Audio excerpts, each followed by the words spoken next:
आज डिस्कस करते हैं मसल कॉन्ट्रैक्शन को या वर्किंग ऑफ मसल्स को या मैकेनिज्म ऑफ मसल कॉन्ट्रैक्शन को। तो यहाँ पे हम बात करते हैं कॉन्ट्रैक्टिलिटी की। कॉन्ट्रैक्टिलिटी कहते हैं द एबिलिटी टू कॉन्ट्रैक्ट। कोई भी चीज़ अगर कॉन्ट्रैक्ट होने की एबिलिटी रखती है तो उसको हम कहते हैं कॉन्ट्रैक्टिलिटी। कॉन्ट्रैक्शन क्यों होती है, क्या इंपॉर्टेंस है, तो ये इंपॉर्टेंस है कि जितनी भी लिविंग सब्सटेंसेस हैं तो उनमें पावर पाई जाती है कि वो उनकी स्पेसिफिक सेल्स कॉन्ट्रैक्शन कर सकते हैं, और हमारी बॉडी के अंदर जितनी भी मूवमेंट होती है तो वहाँ पर इन्वॉल्व्ड मसल्स कॉन्ट्रैक्शन करते हैं, तो तभी वो मूवमेंट पॉसिबल हो सकती है। तो यहाँ पे हम बात करेंगे एक हाइपोथेसिस की, और वो हाइपोथेसिस जो है वो एक्सप्लेन करता है कि किस तरीके से मसल्स कॉन्ट्रैक्ट कर रहे होते हैं। तो ये जो हाइपोथेसिस है यह है sliding filament hypothesis. Sliding mean एक दूसरे के ऊपर मूव कर जाना। फिलामेंट से मुराद हमारा यहाँ पर एक्टिन और हम मायोसिन फिलामेंट्स हैं। तो इस जो हाइपोथेसिस है इसको एक्सप्लेन किया था H.E. हग्सले ने एंड A.F. हग्सले ने 1954 में। ये जो प्रिंसिपल इन्होंने एक्सप्लेन किया था वो ये था कि जब भी मसल्स कॉन्ट्रैक्ट करेंगे तो जो ओरिजिनल लेंथ होगी थिक और थिन फिलामेंट्स की, मतलब कि मायोसिन की और एक्टिन की जो ओरिजिनल लेंथ होगी it will remain the same, but they will only slide over each other.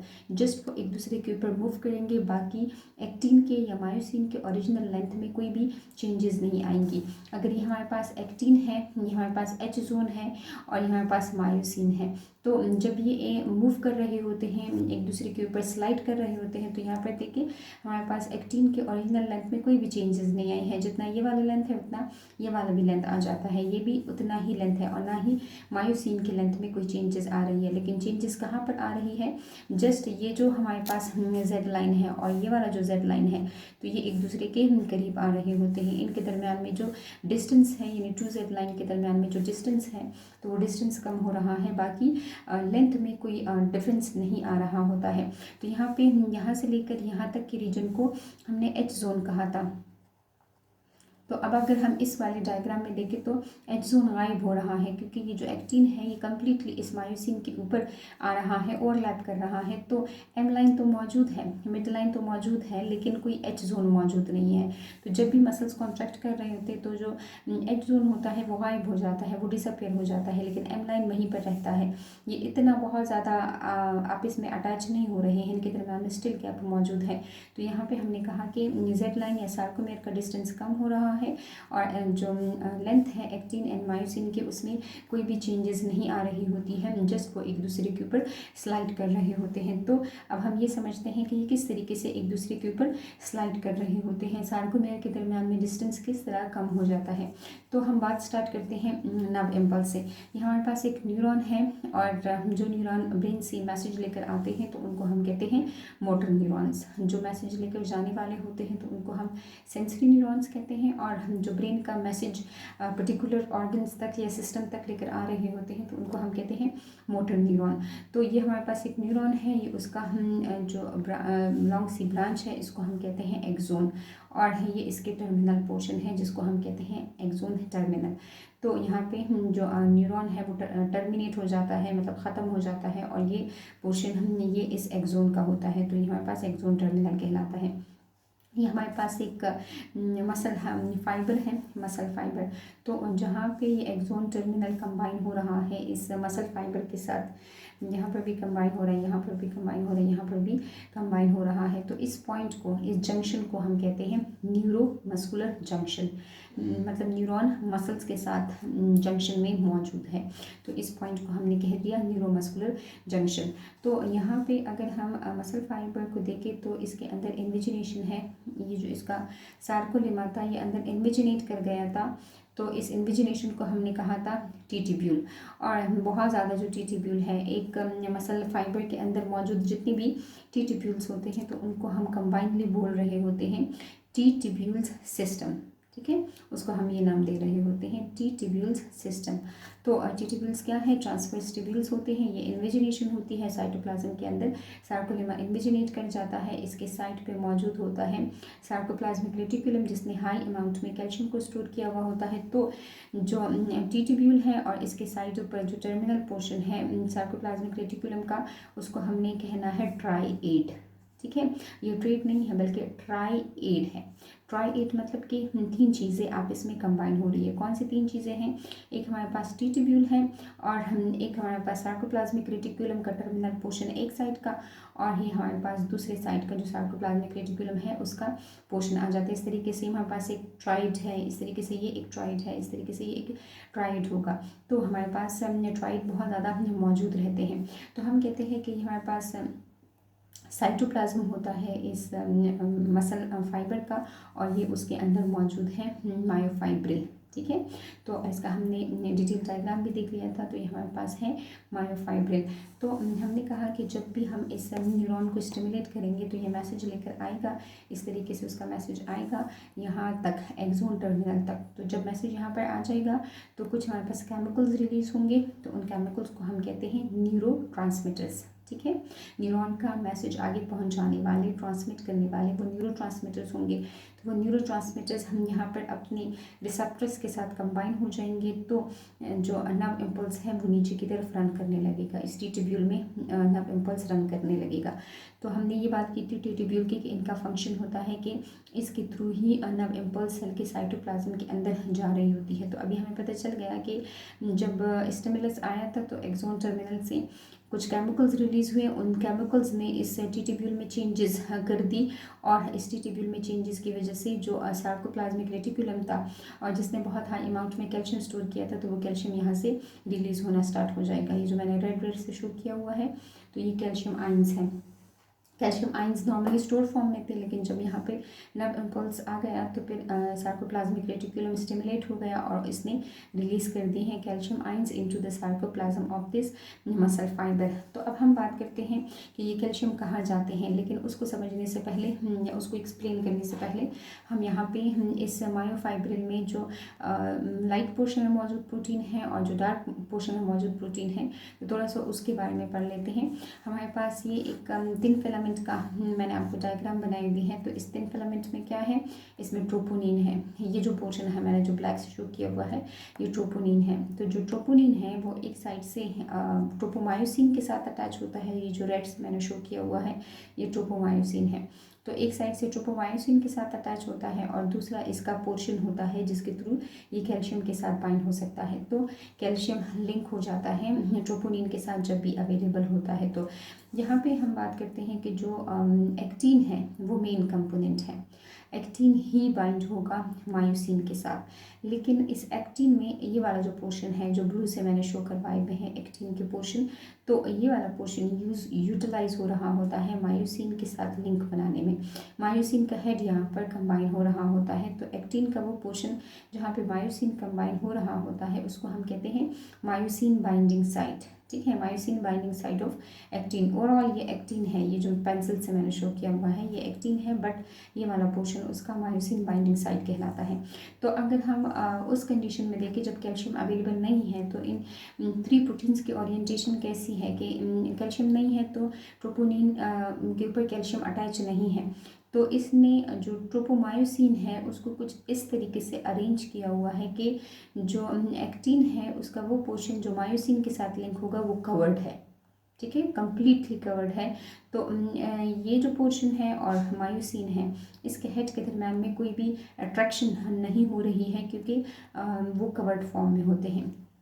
अब हम ये जो दूसरी बात करेंगे तो ये तब बात करेंगे हम कैल्शियम वाली जब यहाँ तक स्टिमुलस आ जाएगा और यहाँ से जो कैल्शियम है वो साइटोप्लाज्म के अंदर रिलीज़ होना स्टार्ट हो जाएंगे।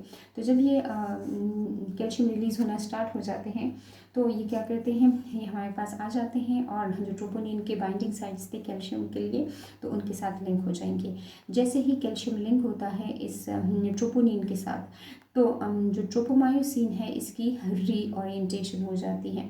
इसमें कुछ कन्फर्मेशनल चेंजेस आ जाती हैं। कैसे कन्फर्मेशनल चेंजेस आई है कि यहाँ पर जो एक्टिन का वो पोर्शन जो मायोसिन के साथ लिंक बनाएगा तो वो एक्सपोज हो गया है, वो अनकवर्ड हो गया है। क्यों अनकवर्ड हुआ, क्योंकि कैल्शियम यहाँ पर लिंक हो गया है ट्रोपोनिन के साथ, तो इसलिए ट्रोपोनिन ने ट्रोपोमायोसिन को हटा दिया है उन पोर्शंस, एक्टिन के उन पोर्शन से जिनसे वो लिंक बनाएगा मायोसिन के साथ। तो अब यहाँ पर हमारे पास मायोसिन का हेड क्या करेगा।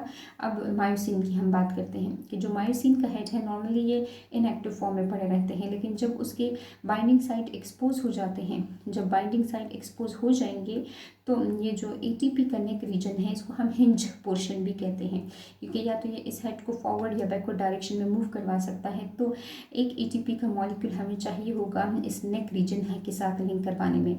तो इस नेक रीजन में इस एटीपी की हाइड्रोलिसिस हो जाएगी, एनर्जी लिबरेट हो जाएगी। वो एनर्जी इस हेड को मूव करवाने के लिए यूज़ होगी।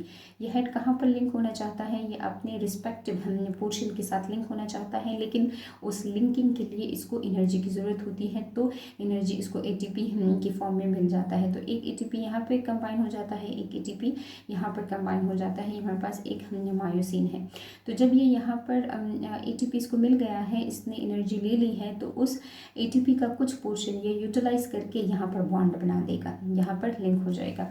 ये देखिए मैंने यहाँ पे शो किया हुआ है कि जो मायोसिन है तो वो अपनी रिस्पेक्टिव साइट के साथ लिंक कर गया है, अटैच हो गया है।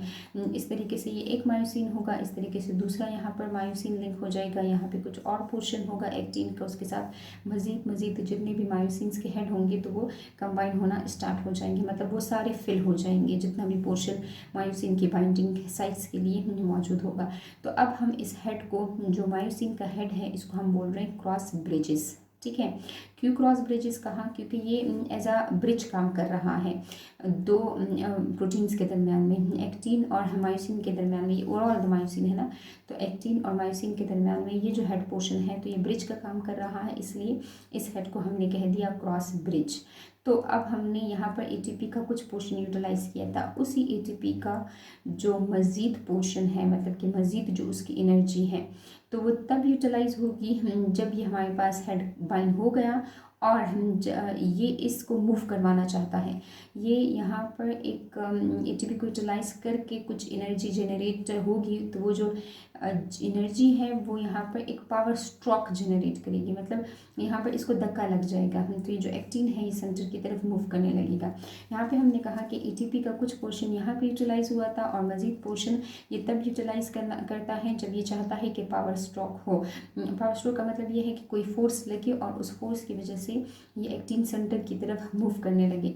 तो यहाँ पे हम कहते हैं कि हमारे पास एक पावर स्ट्रोक हो जाती है, एक्टिन हेमिट की तरफ मूव करने लगता है। अगर हम इस वाले डायग्राम में देखें तो यहाँ पे जो मायोसिन के हेड होंगे तो वो इस तरीके से लिंक हुए होंगे, क्रॉस ब्रिजेस की सूरत में इस तरह लिंक हुए होंगे। फिर पावर स्ट्रोक होगा, एनर्जी को यूटिलाइज करके फोर्स क्रिएट की जाएगी, तो वो फोर्स इसको सेंटर की तरफ धकेलना स्टार्ट कर देंगे। तो अब ये एक्टिन क्या कर रहा है, ये स्लाइड कर रहा है, मायोसिन के हेड की वजह से ये स्लाइड कर रहा है। तो यहाँ से मायोसिन इस वाले पोर्शन की तरफ उसको एक्टिन को मूव करवाना स्टार्ट कर देंगे, और ये वाला जो पोर्शन होगा मायोसिन के हेड का जो पोर्शन होगा ये इस एक्टिन को इस तरफ मूव करवाएगा। तो हो क्या जाएगा, ये जो एक्टिन है तो ये स्लाइड कर जाएगा इस मायोसिन के ऊपर, क्योंकि मायोसिन के जो हेड है वो फोर्स की वजह से उसको सेंटर की तरफ पुश करवा रहे होते हैं। तो यहाँ पर हम बात करते हैं कि जब हमारे पास क्रॉस ब्रिजेस बन जाते हैं तो फिर हमने इनको हटाना भी होता है, इस क्रॉस ब्रिज को तोड़ना भी होता है, इनको अपने रिस्पेक्टिव साइड से हटाना भी होता है। तो यहाँ पर इन हेड्स को हटाने के लिए, अपने रिस्पेक्टिव पार्ट से हटाने के लिए, मतलब कि एक्टिन से हटाने के लिए भी हमें एटीपी की ज़रूरत पड़ती है। एटीपी हमें दो जगहों पर चाहिए होता है, एक यहाँ पर चाहिए था जब हम चाह रहे थे कि ये जो हेड है ये मूव कर जाए और हम क्रॉस ब्रिज बना दें, तो एक तो एटीपी हमें वहाँ पर चाहिए था। इस एटीपी का हमने थोड़ा सा पोर्शन यहाँ पे यूटिलाइज़ किया था क्रॉस ब्रिज बनाने में, और दूसरा हमने पावर स्ट्रोक को जनरेट करने में एनर्जी यूटिलाइज़ की थी। तो ये तो एक एटीपी हो गया है। दूसरा एटीपी हमने तब यूटिलाइज़ किया है जब हम चाहते हैं कि ये क्रॉस ब्रिज टूट जाए, तो इसका जो हेड है उसको अटैच होने के लिए भी एनर्जी चाहिए थी और उसको डिटैच होने के लिए भी एनर्जी चाहिए थी। तो यहाँ पे मैंने स्टेप्स भी लिखे हुए हैं कि पहले होगी हाइड्रोलिसिस ऑफ एटीपी टूटेगा, जो हेड है वो अपने एक्टिन के साथ लिंक हो जाएगा। जो मायोसिन का हेड है वो लिंक हो जाएगा, तो हमारे पास क्रॉस ब्रिज बन जाएगा। जब क्रॉस ब्रिज बन जाएगा तो एनर्जी की यूटिलाइजेशन होगी, एक फोर्स जनरेट की जाएगी, और वो जो फोर्स है वो पावर स्ट्रोक कहलाती है, और वो उस एक्टिन को सेंटर की तरफ पुल कर देंगे। तो फिर होगी डिटैचमेंट। तो डिटैचमेंट में हम चाहेंगे कि जो मायोसिन का हेड है तो ये अपने एक्टिन वाले पोर्शन से हट जाए। तो ये सारा प्रोसेस हो रहा होता है स्लाइडिंग फिलामेंट हाइपोथेसिस में। तो इस वजह से ये जो एक्टिन है तो ये स्लाइड कर जाता है मायोसिन के ऊपर, क्योंकि मायोसिन का हेड उसको फोर्स की वजह से सेंटर की तरफ लेकर जा रहा होता है, उसको स्लाइड करवा रहा होता है। तो ये तो हमने डायग्रामेटिकली बात कर ली। अब अगर हम इसको पॉइंट्स में अगर हम इसकी बात करें तो हम कहते हैं कि मसल्स किस तरीके से कॉन्ट्रैक्शन कर रहे होते हैं। तो हम नर्व इम्पल्स से बात स्टार्ट करते हैं। जो नर्व फाइबर है, मतलब कि जो एक्सोन है, एक्सोन टर्मिनल है, एक्सोन की लंबी ब्रांच को हम कह रहे हैं फाइबर। तो वो मैसेज लेकर आते हैं। मैसेज कहाँ से लेकर आते हैं? मैसेज जो है तो वो ब्रेन से लेकर आ रहा होता है। यही जो मैसेज है ये ट्रैवल करता है टी ट्यूब्यूल के ज़रिए सेल के साइटोप्लाज्म की तरफ आता है। हमने टी ट्यूब्यूल का ये फंक्शन पढ़ा कि वो सेल के अंदर नर्व इम्पल्स को लेकर जाएगा। तो जब वो सेल साइटोप्लाज्म में नर्व इम्पल्स चली जाती है तो जो साइटों पर मौजूद सार्कोप्लाज्मिक रेटिकुलम होता है, जो ट्राइएड का हिस्सा था, तो वहाँ से कैल्शियम रिलीज़ होना स्टार्ट हो जाता है। तो हमने बात की कि जब हमारे पास कैल्शियम रिलीज़ हुआ सेल के साइटोप्लाज्म में तो ये जाकर लिंक हो गया है ट्रोपोनिन के साथ। ये आपको ऑब्जेक्टिव के लिए याद रखना है कि जो कैल्शियम है तो वो ट्रोपोनिन के साथ लिंक हो जाएगा। तो जब ये लिंक हो जाएगा तो ट्रोपोनिन ही ट्रोपोमायोसिन की कन्फर्मेशनल चेंज करवाएगा, और जो ट्रोपोमायोसिन है वो कुछ इस तरीके से अरेंज हो जाएगा कि ये अनएक्सपोज्ड कर देगा किसको? जो मायोसिन बाइंडिंग साइट्स होंगे एक्टिन के। एक्टिन का वो पोर्शन जो कि मायोसिन के साथ लिंक होगा तो उसको अनएक्सपोज्ड कर देगा। नॉर्मल फॉर्म में या जब नर्व इम्पल्स नहीं होती है तो वो एक्सपोज्ड नहीं होते हैं बल्कि वो कवर्ड होते हैं। तो ये अब इसको अनकवर्ड कर रहा है। तो हमारे पास एक्टिवेशन हो जाएगी, मायोसिन का हेड एक्टिव हो जाएगा, लेकिन उसको एक्टिव करने के लिए हमें एटीपी की ज़रूरत होगी। अपने जो एक्टिन पोर्शन है उसके साथ लिंक होने के लिए इसको एटीपी की ज़रूरत पड़ती है। तो मायोसिन अटैच हो जाएगा एक्टिन के साथ, तो क्रॉस ब्रिज बनाएगा और ये एक्टिन को मूव करवाएगा, पुल करवाएगा अपने सेंटर की तरफ। तो एक्टिन स्लाइड कर जाएगा मायोसिन के ऊपर। तो यहाँ पर हम कहेंगे कि एंड में क्या होगा, जब हम चाहेंगे कि मायोसिन का हेड दोबारा से क्रॉस ब्रिज से हट जाए, वो उस पोर्शन को छोड़ दे या जो उनका बॉन्ड है वो हट जाए, तो उसके लिए भी हमें एटीपी की ज़रूरत होगी। हम हाइड्रोलिसिस करेंगे एटीपी की। क्यों करेंगे? ताकि हम मायोसिन के जो हेड है उसको एक्टिन से सेपरेट कर सके और उसको अपनी ओरिजिनल पोजीशन में वापस लेकर आ सके। तो ये सारा हमारे पास मसल कॉन्ट्रैक्शन हमें ये प्रोसेस हो रहा होता है कि जो जेड लाइंस हैं तो उनके दरमियान का डिस्टेंस कम हो रहा होता है, क्योंकि जो थिन फिलामेंट है वो थिक फिलामेंट के ऊपर स्लाइड कर जाता है। उनके ओरिजिनल लेंथ में कोई भी चेंज नहीं आता है, बल्कि वो एक दूसरे के ऊपर स्लाइड कर रहे होते हैं। तो बात स्टार्ट होती है वहाँ से जहाँ से कैल्शियम रिलीज़ होना स्टार्ट हो जाता है। बेसिक बात ही कैल्शियम की है। जब कैल्शियम स्टोर था तो कोई भी कॉन्ट्रैक्शन नहीं हो रही थी, लेकिन जब कैल्शियम रिलीज़ होना स्टार्ट हो गया था सार्कोप्लाज्मिक रेटिकुलम से, तो तब चेंज आ गया था मायोसिन में, ट्रोपोनिन में, या एक्टिन के बाइंडिंग साइट्स अनकवर्ड हो गए थे। तो यहाँ पे हमने तो कॉन्ट्रैक्शन की बात की, लेकिन अगर हम रिलैक्सेशन की बात करेंगे तो रिलैक्सेशन या रिकवरी, मतलब कि वो जब कॉन्ट्रैक्ट कर गया था तो अब वो रिलैक्स कैसे होगा, अब वो रिकवरी कैसे करेगा। तो इसके लिए हम ये सारे पॉइंट्स रिपीट करवा लेते हैं, मतलब उसको अपोजिट डायरेक्शन में लेकर चले जाते हैं। बुक में जो टॉपिक लिखा हुआ है, जो पैराग्राफ लिखा हुआ है, इसमें ये सारा बताया हुआ है कि जब हमारे पास कॉन्ट्रैक्शन है उसके लिए तो मैसेज आता है, लेकिन रिलैक्सेशन के लिए कोई भी मैसेज नहीं आता है। जब यहाँ पर मैसेज आना बंद हो जाता है तो न्यूरोट्रांसमीटर्स नहीं रिलीज़ हो रहे होते हैं, तो नीचे की जो टी ट्यूब्यूल है वहाँ पे कोई भी नर्व इम्पल्स नहीं रन कर रही होती है। तो अब ये जो सार्कोप्लाज्मिक रेटिकुलम है ये कुछ एटीपी को यूटिलाइज करेगा एक्टिव ट्रांसपोर्ट के ज़रिए। ये जितना भी ट्रोपोनिन के ऊपर कैल्शियम मौजूद होगा, ये वाला जो कैल्शियम हम मौजूद था इस ट्रोपोनिन के ऊपर, इसको दोबारा से अपनी तरफ खींच लेगा, इसको दोबारा से अपने अंदर रीएक्यूमुलेट करवा देगा। लेकिन इस प्रोसेस के लिए ये एनर्जी खर्च करेगा। ये वैसे ही नहीं मूव कर जाएंगे, बल्कि ये एक्टिव ट्रांसपोर्ट से रीएक्यूमुलेट होंगे। क्यों रीएक्यूमुलेट हो रहे हैं? क्योंकि वहाँ पर नर्व इम्पल्स नहीं आ रही है, कोई मैसेज नहीं मिल रहा है, तो इसलिए रिलैक्सेशन होनी चाहती है। अच्छा, अब हम बात करते हैं कि जब हमारे पास कैल्शियम हट जाएगा ट्रोपोनिन के साथ, तो फिर क्या हो जाएगा। जब ये ट्रोपोनिन से कैल्शियम हटता है तो जो ट्रोपोनिन है वो ट्रोपोमायोसिन को दोबारा चेंज करवा देता है उसकी पोजीशन, और एक्टिन के बाइंडिंग साइट्स कवर्ड हो जाते हैं। तो हमारे पास अब हेड मौजूद है और एटीपी भी मौजूद है, लेकिन चूँकि ये मायोसिन का हेड अब इसके साथ लिंक नहीं हो सकता क्योंकि वो कवर्ड हो चुका है, तो मायोसिन का जो हेड है वो वैसे का वैसे ही रह जाएगा, वो कोई भी लिंकिंग नहीं बनाएगा।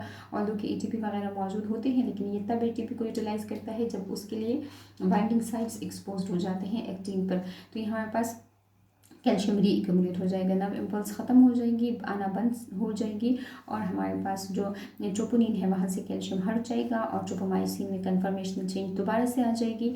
जो एक्टिन का पोर्शन होगा मायोसिन के साथ लिंक करने के लिए वो कवर्ड हो जाएगा। तो इसी तरीके से जो मसल्स कॉन्ट्रैक्ट कर जाएंगे कर गए थे, तो अब वो दोबारा से अपनी ओरिजिनल पोजीशन पर आ जाएंगे। उसी तरीके से एच जोन क्रिएट हो जाएगा। जेड लाइंस के दरम्यान में जो डिस्टेंस है वो वापस बढ़ जाएगा।